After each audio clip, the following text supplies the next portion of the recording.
ebube ndị Igbo na-akpụ n'ana ọ bụ ya na-egbu mgbu ka mmanya o nwere ka o si eme mụ Igbo bụ akpa na-esighi anụ anụ.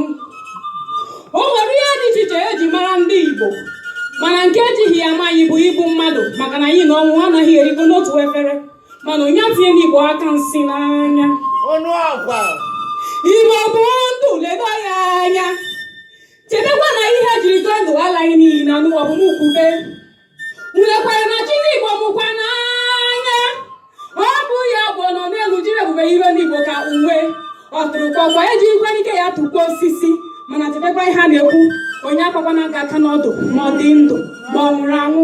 Onye akpakwana aga aka n'ọdụ ma ọ dị ndụ ma ọ nwụrụ anwụ. Onye akpakwana aga aka n'ọdụ. Ebube agụ na-eche agụ, ọ bụghị maka ya debere ọnụ ozi na-achị. Igbo ji ebube, Igbo ji ebube aga. Onye sịrị na ya dụkọgada wụrụ anụ ga-emesi ọnwa chịpụtara Chineke nwekwe na-eda. Mana onye Chineke chetamụtara atamahụ idu ma na-esi ọpafụta ga-akọgharị megidere ihe ọgbụgbọ kacha ụsọ. Ije ya bụ ichegara mụ ha